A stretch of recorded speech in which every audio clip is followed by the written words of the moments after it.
Hello, world, and welcome to the In My Footsteps podcast.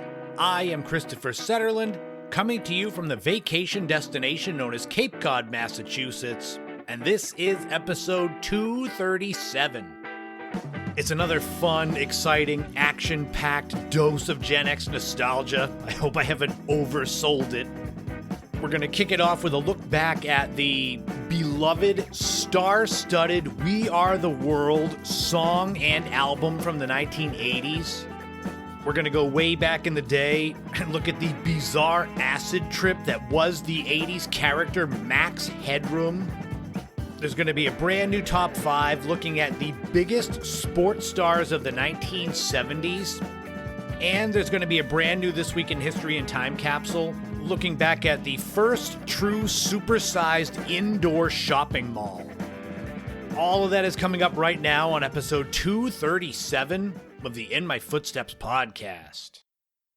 Did I do a good job of overhyping this episode?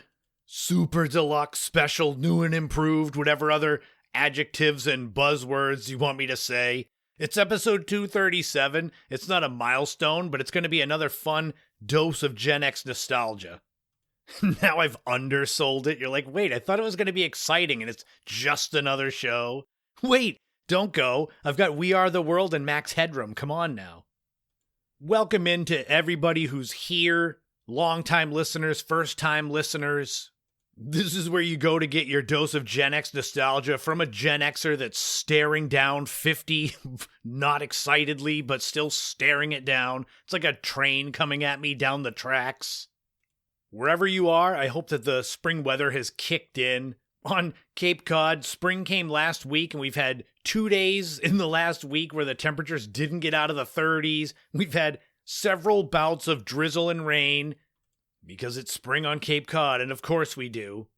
Before I get into the dose of sunshine that is my podcast, I can't start it off without thanking my Patreon subscribers, my biggest backers, those who put their money where their mouth is to support me, my content, my never-ending quest to be a full-time, self-employed content creator. So thank you to Laurie, Mary Lou, Ashley, Kevin, Leo, Marguerite, Neglectoid, Crystal, Matt, and Dr. Shrimp Porto Chico.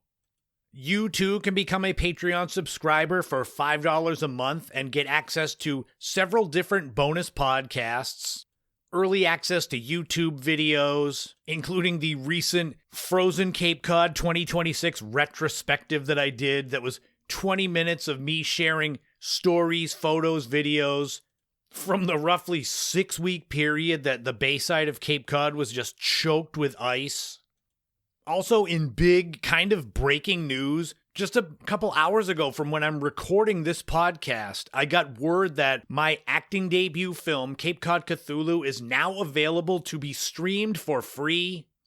There will be a link in the podcast notes. It is a site called Wholesome TV. I would hope that the F in Fossum is for effing awesome. I don't know. Cape Cod Cthulhu, it's a micro-budget, campy horror film. I played a podcaster myself who is killed. That's all I'll spoil. But the fact that I filmed my scenes for this movie basically a year ago this week, and it's already now streaming, meaning it got filmed, edited, it was up for sale for months, Blu-ray copies, and now it's available to stream. It's a pretty quick turnaround, and it gives me hope for my feature-length producing debut, The Cabin, based on a story that I wrote, that we can film it later this summer and have it out and ready for maybe a limited theatrical release on Cape Cod in southeastern New England before my 50th birthday in November 2027.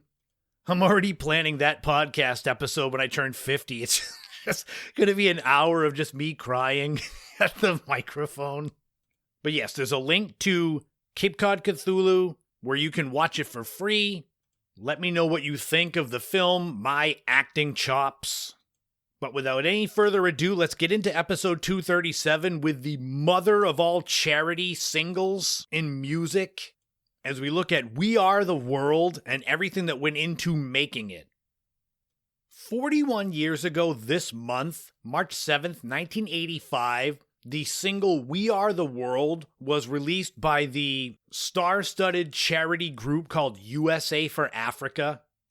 Me being 7 years old, it was unlike anything I had ever seen before. Everybody that was famous in music, they're singing together for one cause. My understanding and appreciation of what was exactly going on was far different as a 7-year-old. Instead, now looking back and realizing just what went into making the We Are the World single and album. Few recordings in pop history have combined music, celebrity, humanitarian activism as powerfully as We Are the World.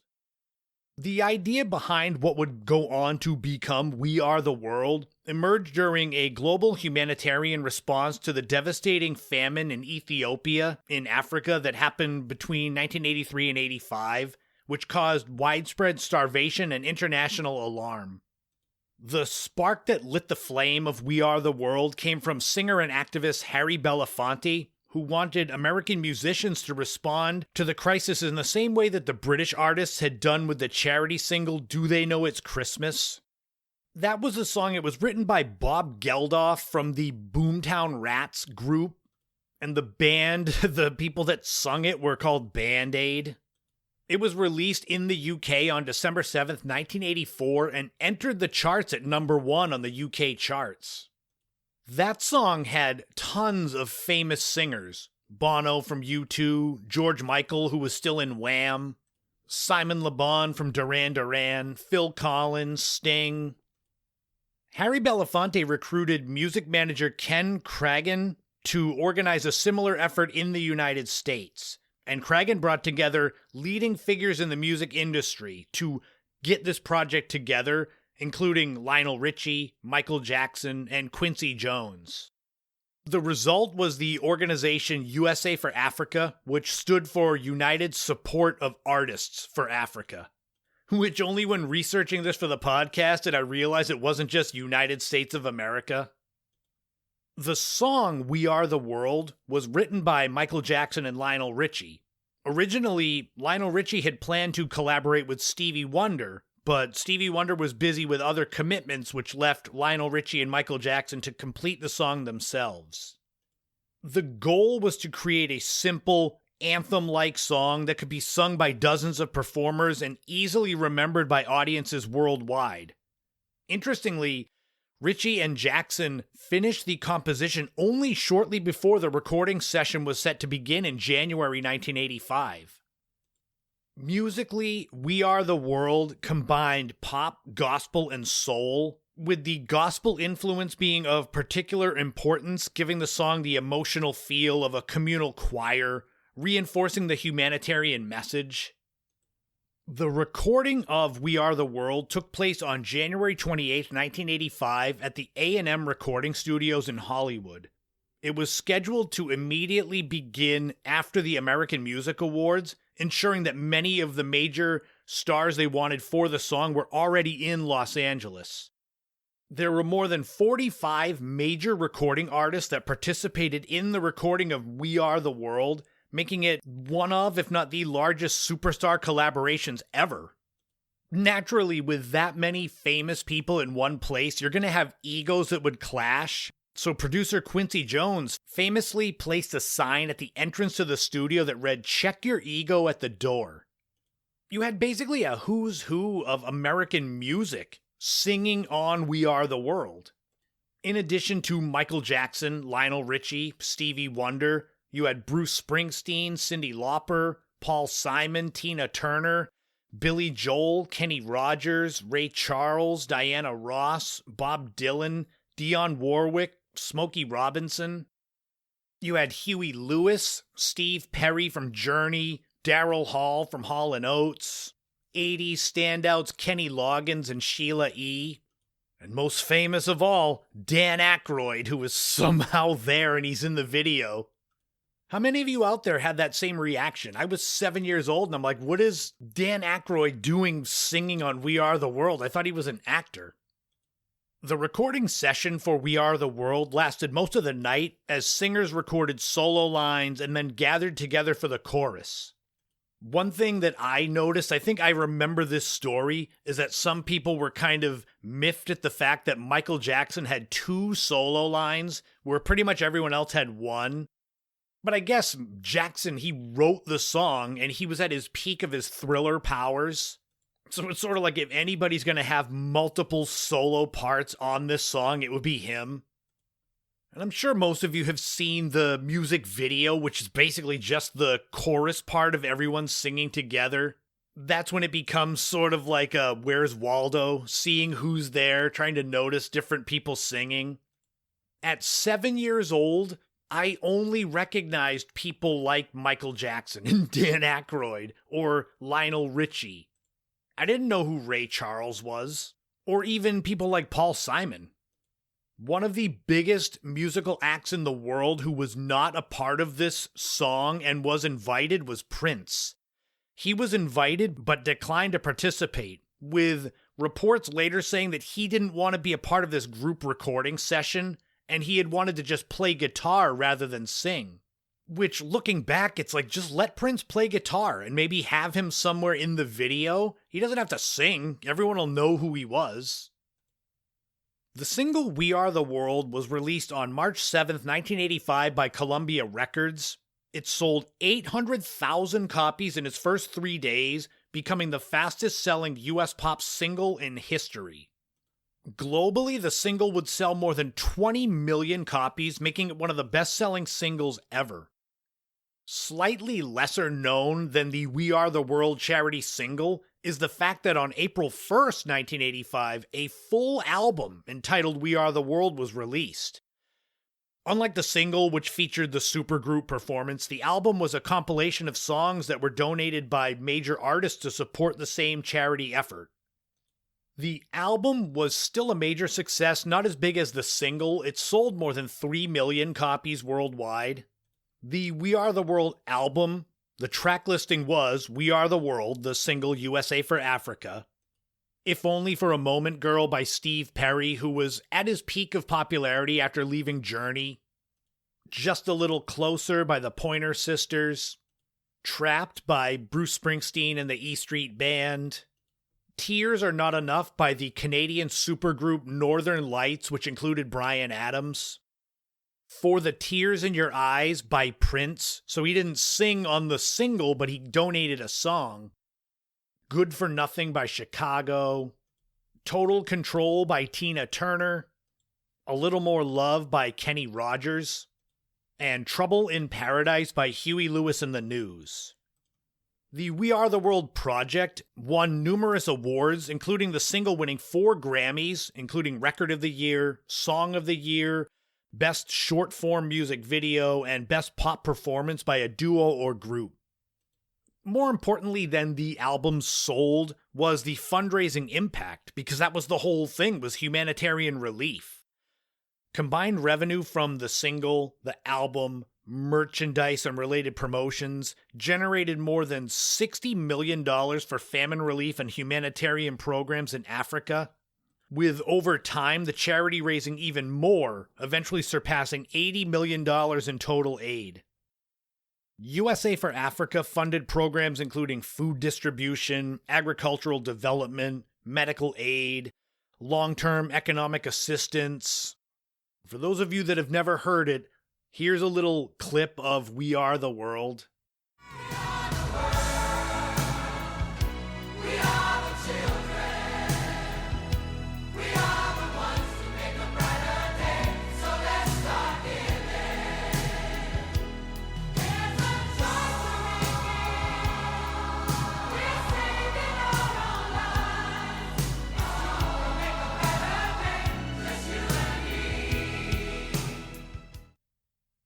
We'll see when the podcast gets shared to YouTube after it goes live, if I get a copyright strike.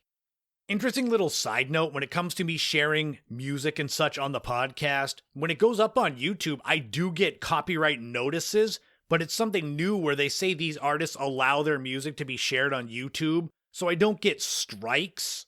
I kind of just get told, like, yes, this is copyrighted, but it's fine, which only emboldens me to do it more. We Are the World became one of the defining pop culture moments of the 80s. It was everywhere in 1985. It was on MTV all the time. It influenced the rise of celebrity charity collaborations. It connected to global charity events. It helped to inspire major charity events like Live Aid and then later the global concerts like Live 8. It's just a symbol of 80s pop culture. It's interesting because it was such a big part of that pop culture scene in the mid-80s that I almost overlooked it with the podcast, where it was only in the past few weeks, months, that I said I haven't talked about We Are the World. It's almost like sometimes I go looking for the lesser-known stuff that the big things that were out there I skip over. That's kind of where Max Headroom comes in later on. More than 40 years after its release, We Are the World remains one of the most successful charity recordings in history. It demonstrated extraordinary fundraising potential that pop music has when combined with the right humanitarian causes. The song is referenced whenever artists collaborate for charity. It was even mocked on The Simpsons when Timmy O'Toole fell down the well and Krusty the Clown had his people do the single Sending Our Love Down the Well. We can't get him out, we'll do the next best thing. We go on TV and sing, sing, sing. And we're sending our love down the well. All the way down. We're sending our love down the well. Down that well. Yeah, that's just as good as We Are the World. But more broadly, We Are the World stands as a snapshot of a unique moment in music history, when the biggest stars in the world gathered in one room, set aside rivalries and egos, except for Prince, and created a single song aimed at helping millions of people in need.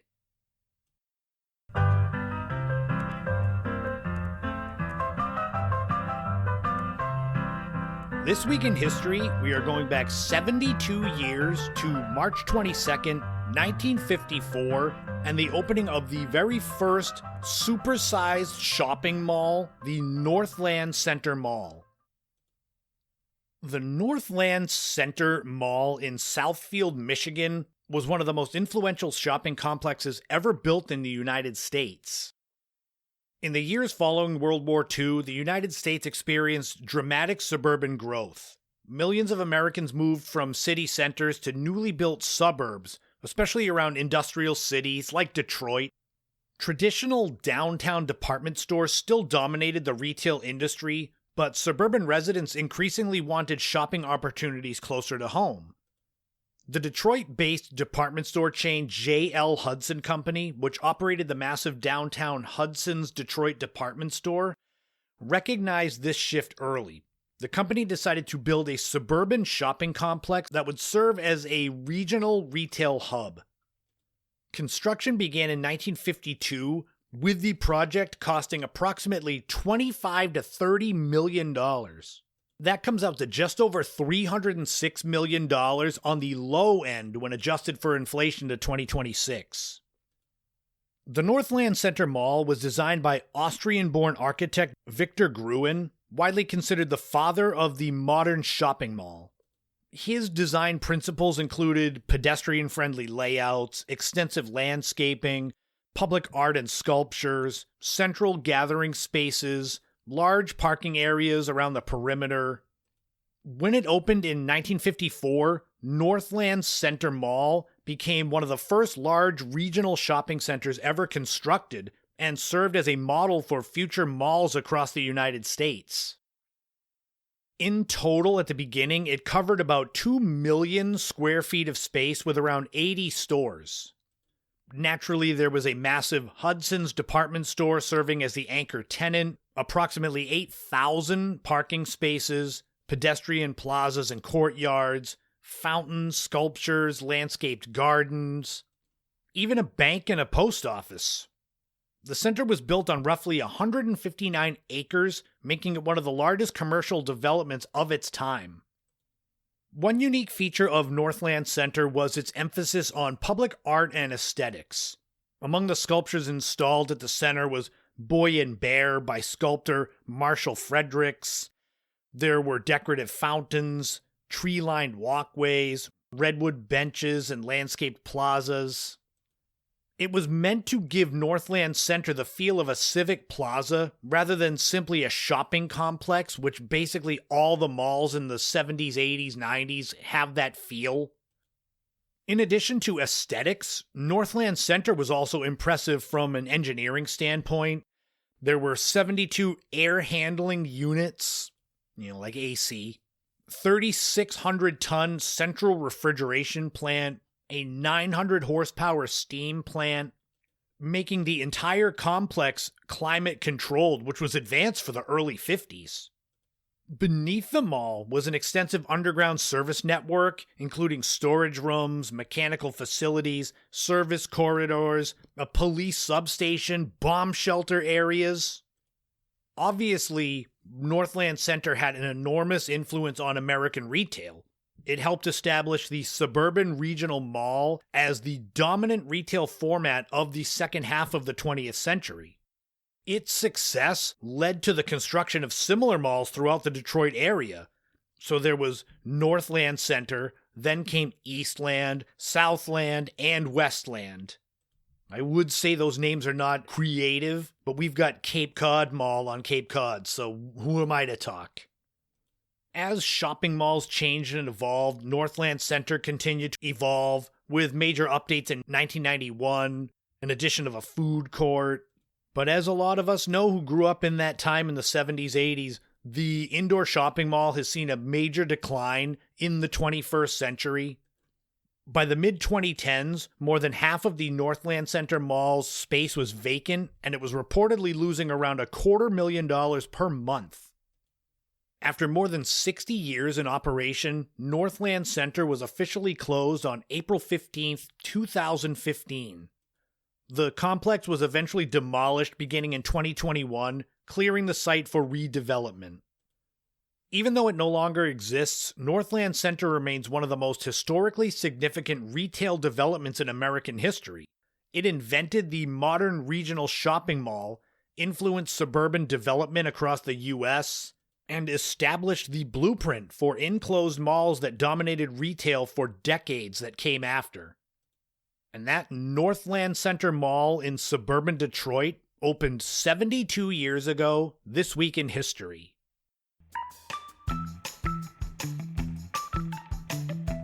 Now it's time to clear the way for a brand new time capsule.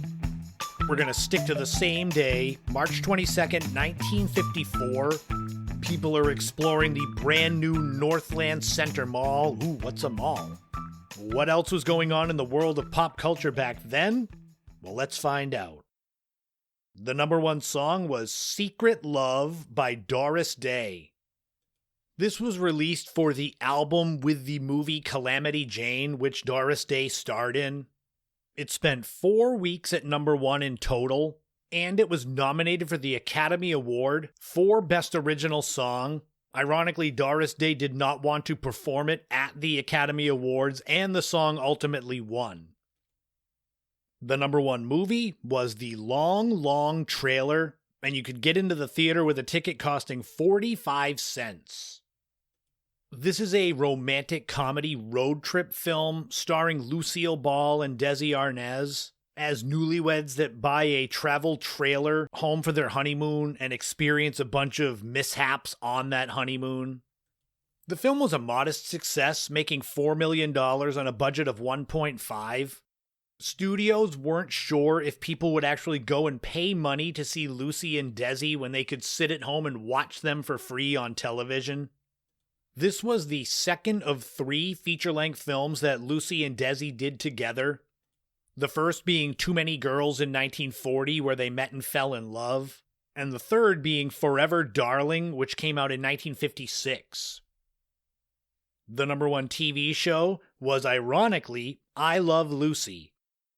So they had the number one TV show and the number one movie at the same time. This is probably the first all-time classic TV show, with Lucy Ricardo as the wife of wacky Cuban band leader Ricky Ricardo. This sitcom was on for 6 seasons and 180 total episodes from 1951 to 1957. It is hugely historic, not just for establishing Lucille Ball, but also establishing television, establishing the sitcom. It is routinely seen as not only one of the greatest TV shows ever, but one of the most influential ever. And if you were around back then, March 22nd, 1954, there probably wasn't a mall in your area to visit, but maybe you needed to run to the supermarket to get yourself some dinner for you and your family. Well, you're in luck.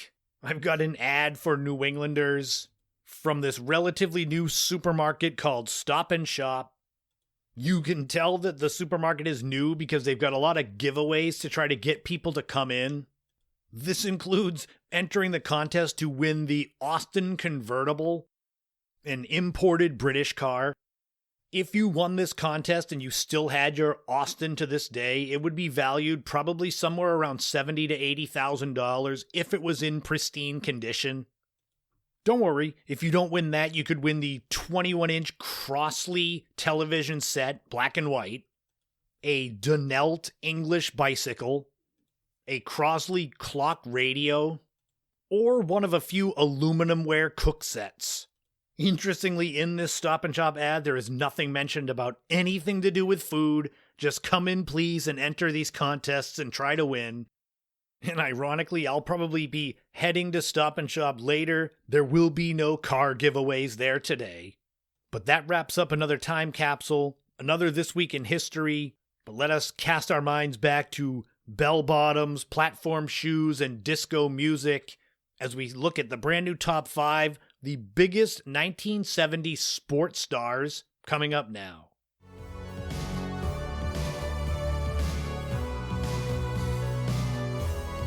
The 1970s in sports were dominated by the Big Red Machine, Cincinnati Reds in baseball, the Pittsburgh Steelers in football, the Montreal Canadiens in hockey, and the Los Angeles Lakers in basketball. But who were the biggest individual sports stars of the 70s? If you were a kid growing up then, who might have been the people that you idolized or maybe had posters on your wall? I was born in 1977, so I did not have any posters on my wall of sports stars. Maybe I had Winnie the Pooh. I don't think he played any sports. He didn't even wear pants. But what we're going to do now is we're going to go back in time to the 70s and look at some of the biggest sports stars of the decade. As with most of these top 5 lists, they're in no particular order, and there are some honorable mentions. This was an interesting list to research and put together because looking at sports stars of the 80s, 90s, 2000s, I have a lot of experience with sports then. In the 70s, it was a lot of looking up individual stats, championships. It's like I'm already setting myself up because I know that most of you that grew up back then are going to probably have a different list. So I'll do my best to defend my picks. So let's get into it. Let's start with the honorable mentions for 70s sports stars. Honorable mentions include Roger Staubach, who was the quarterback for the Dallas Cowboys. He led the Cowboys to 5 Super Bowls, winning 2, and was known as Captain America for being the quarterback of quote-unquote America's team. Another honorable mention was Hank Aaron. He was a baseball player for the Atlanta Braves and then the Milwaukee Brewers. He didn't play the full decade, which is why he's not in the actual top 5, but he surpassed 3,000 hits and more famously became the all-time home run leader in Major League Baseball. Another honorable mention is Julius Erving. He's an honorable mention because he played for the ABA instead of the NBA for most of the 70s, averaging nearly 29 points and 12 rebounds in the ABA. But his numbers dropped to just over 23 points and 7 rebounds when moving to the NBA after the ABA closed. Another honorable mention is Pele, a soccer player so famous he only needs one name. He led Brazil to the 1970 World Cup, retired from international competition in 1971 before finishing up his career in the later 70s with the New York Cosmos of the NASL. And the final honorable mention is Kareem Abdul-Jabbar. He won 5 NBA MVPs and 1 NBA championship during the 70s and averaged nearly 29 points and 15 rebounds per game. He also changed his name to Kareem Abdul-Jabbar from Lou Alcindor early in 1971. So those are the honorable mentions. Like I said, this was a tough list to put together. I got a bunch of names, and then it was looking at stats, mostly people that were at the peak of their game in the 70s. That's kind of why people like Pele and Hank Aaron were in honorable mentions, because they were at the ends of their careers. I also was looking at the most famous names as well. So best players, but also ones that had the crossover appeal. And you will see when we start the actual top 5, right from the beginning with number 1, Muhammad Ali. Possibly the most famous athlete on the planet during the 70s. He went 27-3 in his fights in the 70s, including regaining the heavyweight championship twice. He had iconic fights with Joe Frazier, George Foreman, Ken Norton. His promos were something akin to professional wrestling, which he actually got involved in a little bit in 1976. Quote-unquote wrestling Japanese star Antonio Inoki. But Ali had the Rumble in the Jungle, the Thriller in Manila. He was everywhere. TV, commercials. When I thought of biggest 70s sports stars, he was first on my list no matter what, even if this is in no particular order. Unfortunately, the brutal fights Ali had in the 70s led to his downfall in the 80s with Parkinson's. Truly a guy that left it all in the ring. Number 2 is Bobby Orr. No, I'm not a homer because I live in Massachusetts. Bobby Orr was a defenseman for the Boston Bruins. Quite possibly the best defenseman ever, one of the best players in hockey ever. He won 8 consecutive Norris trophies, which is like the MVP for defensemen, from 1968 to 1975. He set a record for defensemen with 139 points in the 1970-71 season, and won 2 Stanley Cups with the Boston Bruins. Unfortunately for Bobby Orr, knee issues led to his production starting to drop in the 75-76 season, with him ultimately leaving the Bruins to play 2 injury-plagued seasons with the Chicago Blackhawks. Bobby Orr is so famous in New England, there's literally a statue of his famous photo of him diving after scoring a game-winning goal in the 1970 Stanley Cup Finals. You better be famous if you've got a statue that's built for you. Number 3 is Pete Rose. He was a baseball player for the Philadelphia Phillies, the Cincinnati Reds, part of the Big Red Machine, winning 2 World Series titles in 1975 and 76.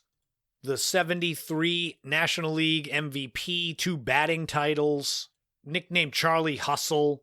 He passed 3,000 hits in 1978, which is usually a benchmark to get you in the Hall of Fame.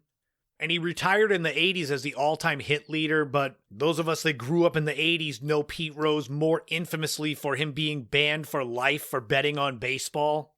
Although ironically, now that he is dead, he is no longer banned. That means that likely at some point in the next few years, Pete Rose will get into the Baseball Hall of Fame. Number 4 is Mark Spitz. When doing this list, when putting it together, it was a toss-up between Mark Spitz and Kareem Abdul-Jabbar as far as being on the actual top 5. Just based on how big of a name Mark Spitz was worldwide because of his dominance as a swimmer in the 1972 Munich Olympics, that kind of got him on the list. Because sure, Kareem was a huge deal in the United States in basketball. Mark Spitz was a big deal worldwide, even if it was, a lesser cumulative time. Spitz won 7 gold medals and set 35 world records when it came to swimming. He did so much in those Olympics that he retired the next year at the age of 22. At the age of 41, Spitz tried to make a comeback for the 1992 Olympic team after being offered $1 million by filmmaker Bud Greenspan if he made the team. Ultimately, he failed, being 2 seconds slower than the Olympic qualifying standard. In 1999, ESPN ranked him the 33rd biggest athlete in the 20th century, the only swimmer, any aquatic athlete to make the list. And finally, number 5 on the list of the biggest sports stars of the 1970s is Terry Bradshaw, quarterback of the Pittsburgh Steelers, 4-time Super Bowl champion. Typically, when you're the championship quarterback on the biggest team of the decade, you're going to be the most famous or one of the most famous athletes in the country. Think about how famous Joe Namath was when he won the Super Bowl for the Jets, and Joe Namath was not a great quarterback. He was like the Eli Manning of his day, mediocre to average but on a really good team. No, that's not my bias because the Giants beat the Patriots twice in the Super Bowl, but I'm sure some of you outside New England will see it as that way. Bradshaw was the 1978 NFL MVP. He won 2 Super Bowl MVPs. He was voted onto the 1970s All-Decade Team. His record in the 70s as a quarterback was 83-36, but like I said, he was not a great quarterback, compiling 147 touchdowns and 163 interceptions in the 70s. Being a champion will make you famous and mask a lot of deficiencies. But despite that, there's no denying that Terry Bradshaw was one of the most well-known sports stars of the 70s based on his success with the Steelers. And there you have it. My choices for the top 5 biggest 1970s sports stars. No particular order. How many of these do you disagree with? I feel pretty good about my actual top 5 with Ali, Bobby Orr, Pete Rose, Mark Spitz, and Terry Bradshaw. But are there any that I missed? There were some that missed the cut just barely even on the honorable mentions. But let's go from biggest sports stars to biggest what in the hell is going on here as we do a deep dive into what in the world was Max Headroom in the 1980s.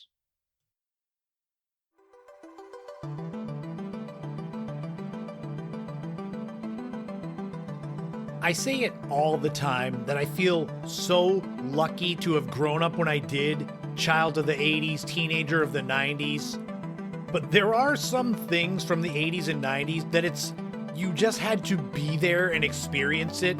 If you're looking at it from the lens of being younger now in the 2020s, there are some things that I'm sure you're seeing going, what in the world was this and why was it popular? I could probably make a few good top 5 lists of the weird things that were popular in the 80s and 90s. And if I was going to put together a list from the 1980s, the very first thing that I would probably put on the list is what we're going to talk about here. What in the world was Max Headroom? If you didn't experience this character in the 80s, looking back at it, you're going to wonder just what were people thinking? Max Headroom was this strange collision of technology, media, and satire. He was marketed as the first computer-generated television host, this stuttering digital personality, but it ended up becoming one of the most recognizable icons of the 80s. Despite being a computer-generated television host, Max Headroom was actually a real person, or portrayed by a real person, Matt Frewer. When I was a kid and first saw Max Headroom, I thought it was a fake, some kind of weird animation, until I saw Matt Frewer, the actor in the movie Honey, I Shrunk the Kids. And I'm sure somebody told me that Max Headroom was this same guy, and I'm like, no, he's not. So what in the world was this thing, and how did it start? Max Headroom originated in the early 1980s. This was a period when TV and advertising were experimenting with the increasingly futuristic, or at least what they thought were futuristic visual styles. Think about this as being the time in the late 80s when all of us kids in school had the laser backgrounds. That's the same kind of future that these people thought. Video artists George Stone, Annabelle Jankel, and Rocky Morton were British video directors who wanted to create a satirical character representing the future of television. Their concept was a digital television personality who existed inside broadcast signals and computer networks. In reality, it was meant to be a parody of TV hosts and the growing corporate influence over media. Max Headroom's exaggerated arrogance, glitchy speech, and shallow pop culture knowledge reflected what creators saw as the worst tendencies of TV personalities trying to appear hip to young audiences. Later on, actor Matt Frewer would explain that Max Headroom was supposed to be like a child that was raised entirely by television, with his worldview being shaped entirely by media rather than real-life experience. So no matter how weird this concept was, there was actually a lot of depth put into it. Max Headroom's fictional origin was introduced in the 1985 British television movie 20 Minutes into the Future. That was his whole, catchphrase, that Max Headroom existed in the world 20 minutes from now. That film aired on Channel 4 on April 4th, 1985, and the story is set in a dystopian near future where TV networks control society and manipulate viewers to maximize ratings and profits. The main character in that movie is investigative journalist Edison Carter, who is played by Matt Frewer, like his real self. While fleeing corporate enforcers, Carter crashes his motorcycle into a parking garage barrier marked Max Headroom 2.3 meters. The accident leaves him unconscious. During this time, technicians copy Carter's brain patterns into a computer system, creating a digital personality based on his memories and personality fragments. The artificial intelligence adopts the name Max Headroom, inspired by the last words Carter saw before the crash. The tagline for the show, 20 Minutes into the Future, became a defining phrase of the series and a reference to the idea that the story depicted a world only slightly ahead of contemporary society. So there you see, there's a big backstory to the Max Headroom character. You may not think it's any good, but they did put a lot of depth into it. This is Max Headroom. And what you're about to witness is one of the most sinister-sounding intros to a trailer to one of the greatest epics ever produced in the history of television. And there's more, because you are going to see it as well. Yes, it. Yes, it. Yes, namely, the Max Headroom story. One of the most famous aspects of Max Headroom was the illusion that he was a fully computer-generated character. Me being 8-9 years old when he first came out, I totally thought that's what it was. It seemed believable that because digital graphics were still new and mysterious, that there was this character that was totally in that world. The reality was that the character's appearance was achieved using several practical effects. Heavy foam latex prosthetic makeup, a fiberglass suit that gave him that shine, harsh lighting, reflective surfaces, blue screen compositing, jerky editing to simulate digital glitches, and a geometric computer-generated background.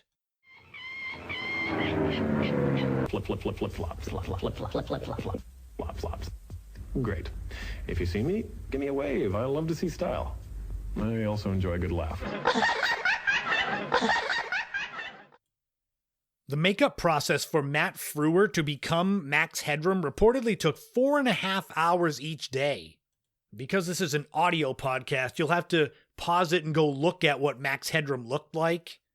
But of course, I can give you some clips of him. And here's how it works. I'm going to ask you 4 questions about the film you've just seen. 4 questions. They're not difficult, but being able to count to 4 helps. Ready? Good.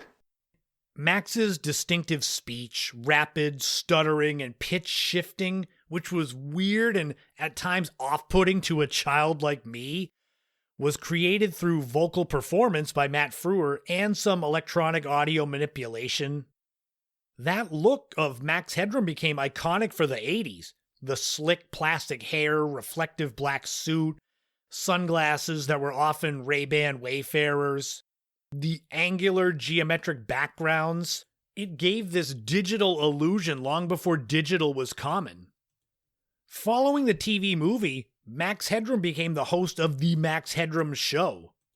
The program aired on Channel 4 starting April 6, 1985, It was a hybrid of music video programming, comedy, satire, and talk show. Max was the VJ, introducing videos, commenting on pop culture. It was intentionally styled as though Max was hacking into the broadcast signal, which would become infamous in later years. But the show would often begin and end with static or interruptions. The show was a big hit, doubling Channel 4's viewership in its time slot within a month. This allowed Max Headroom to come over to America, because remember, he was created by British visual artists. But it led to an American dramatic series, which aired from 1987 to 88 on ABC. The American series expanded the dystopian world, introducing the TV movie, where TV networks run society, citizens are constantly exposed to advertisements, TV sets legally cannot be turned off, ratings can dictate life or death decisions. In this show, Edison Carter is still the investigative reporter by Matt Frewer, while Max Headroom is a digital ally broadcasting subversive commentary. It lasted only 2 seasons and 14 episodes, but is 92% fresh on Rotten Tomatoes. I've never seen an episode, which means I'm probably going to have to do a segment on the podcast about the show. Max Headroom, though, crossed over from TV into other media. In 1986, he appeared as the vocalist on the electronic music signal Paranoimia by The Art of Noise. Yes, it's a weird word. Paranoimia. I do remember that song. Most of all, I remember the Coca-Cola commercials. He was the voice of the new Coke product. The future, the digital persona to be the futuristic spokesperson for Coke. Good morning, class. Cocology. The study of good taste. In fact, the taste that stands the test. Yes. The test where new Coke takes on Pepsi, i.e. That's as in? The new Coke Pop Quiz. I just remember being partially terrified and partially intrigued when I would see Max Headroom. He would talk normal, then he would just jump all over the screen. His voice would go high to low. I think if I saw Max Headroom at night, I'd be terrified, but if I was watching in the daylight, it wasn't as scary. They even ended up satirizing Max Headroom in Back to the Future 2, where Marty goes into the diner in 2015, and the TV screens pop up and it's Ronald Reagan is on there and he's doing the Max Headroom. Obviously, we cannot talk about Max Headroom and the 1980s legacy without talking about the real signal hijacking. This is one of the weirdest moments of the decade. On November 22nd, 1987, an unknown individual wearing a Max Headroom mask hijacked 2 television broadcasts in Chicago. The pirated signal briefly interrupted programming with bizarre footage of a masked figure mimicking Max's glitchy style, with the second intrusion occurring during a broadcast of the British science fiction series Doctor Who. But the perpetrator was never identified. We're talking almost 40 years and nobody knows who hijacked the TV signal. For as briefly big and hot as the Max Headroom character and the property was, there was only so much gas in the tank for that. And after the late 80s, once it got to the 90s, Max Headroom faded away. He came back for the British Channel 4 digital television advertisements in 2007 and 8, a cameo in the film Pixels, every now and then references in music and pop culture, like I said, Back to the Future 2. For how quickly the character faded away after the 80s ended, Max Headroom is a defining icon of 80s cyberpunk media. And interestingly, looking back 40 years, the Max Headroom character anticipated several themes that became central to modern culture. Digital avatars and virtual personalities, AI hosts, media manipulation, corporate control of information, the blending of entertainment and advertising. So despite being 20 minutes into the future, Max Headroom was spot on a lot of stuff that came in the 21st century. Actor Matt Frewer, who played Max Headroom, is still alive, going strong. He just celebrated his 68th birthday. Like I said, he was in Honey, I Shrunk the Kids. He's been in such big films as Dawn of the Dead, Watchmen, the Third Night at the Museum movie. Max Headroom is probably still his most famous character, though, as today he's remembered as one of the most distinctive pop culture creations of the 80s. The groundbreaking visual style, the sharp satire of TV culture, the early cyberpunk aesthetics. In many ways, Max Headroom predicted a future that is now partly real. Digital personalities, AI, nonstop media streams, they dominate everyday life. As the Max Headroom show's famous tagline promised, the character always existed just slightly ahead of his time, 20 minutes into the future. But until next time, that is going to wrap up episode 237 of the In My Footsteps podcast. Thank you so much for tuning in. I hope you enjoyed your latest weekly dose of Gen X nostalgia. Thank you, hopefully, for making it to the end. I appreciate all of you that have checked out even 1 minute of one episode of the show. I love doing this. I love researching nostalgia, things that'll bring us all back to our childhoods, whether you grew up in the 60s or the early 2000s. And the podcast train keeps rolling next week with episode 238. We're going to look back at the legendary 1980s career of actor Eddie Murphy.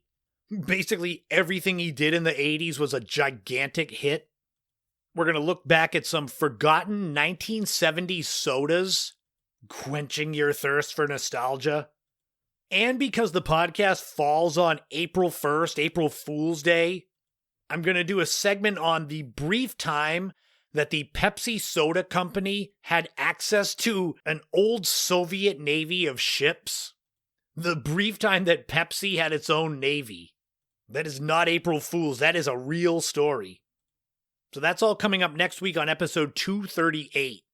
If you've made it this far, I'm assuming you enjoy my content. So if you want to support me, you can on Patreon. You can buy me a coffee. You can share my work. Podcasts, blogs, books, videos. I'm all over social media, Instagram, TikTok, Threads, YouTube. Now you can watch me in Cape Cod Cthulhu streaming free. Next week, probably the end of next week, I'm going to give a special bonus podcast episode. It's going to be the first hidden track podcast that I debuted on Patreon for all members. I really enjoy those so much. They're bite-sized, 10 to 15 minutes long, where I do a deep dive into one topic or maybe two that I talked about on this podcast that I thought might need a little bit more love. So what I'm going to do is I'm going to share those. I'm giving Patreon a big head start of a few months. And I think I'm going to start sharing the hidden tracks on my main podcast feed. I'll probably debut this one on the Sunday, so the podcast goes live on Wednesday. Then the hidden track will probably be the Sunday, like a Sunday morning thing. I will obviously let you know probably next week when I do episode 238 to keep your eyes peeled for hidden track number 1. Happy belated birthday a few days ago from when the podcast goes live to my old friend Patrick Hines, host of the True Crime Obsessed and Golden Girls Deep Dive podcasts. You've heard me mention him several times on this podcast. He is an inspiration to me in more than one way. Not just his success in podcasting and all types of media, but the fact that he did it by being himself, the same person that I remember growing up in school. It's like I've always wanted to have that kind of success, but I've always worried about what parts of me I will have to change or give up to get there. So seeing Patrick and all he's done, and then talking with him and he's the same exact person, we're just much older, but it gives me hope that as I go and as more eyes get on my podcast and my content on social media, that I can continue to just be who I am and not have to put on some facade to get likes and downloads. The best way you can wish Patrick a happy birthday is by going and checking out True Crime Obsessed or Golden Girls Deep Dive, or buying his book, Failure is Not an Option. He's got an audiobook that he narrates. It's all excellent stuff, so happy birthday to Patrick. Thank you for being a friend that is kind of a nod to the Golden Girls, but also thank you for being an inspiration and an overall just good human being. And that goes the same for all of you, my loyal listeners, the ones that tune in every week. Thank you for making me part of your week. I'm constantly putting out all kinds of content for those of you that make me part of your day, week. I might not be a full-time self-employed content creator yet, but you all that make me a part of your routine give me hope. And until next time, remember, in this life, don't walk in anyone else's footsteps, create your own path, and enjoy every moment you can on this journey we call life, because you never know what tomorrow brings. This has been the In My Footsteps podcast. I am Christopher Setterland, but you already knew that, and I'll talk to you all again soon.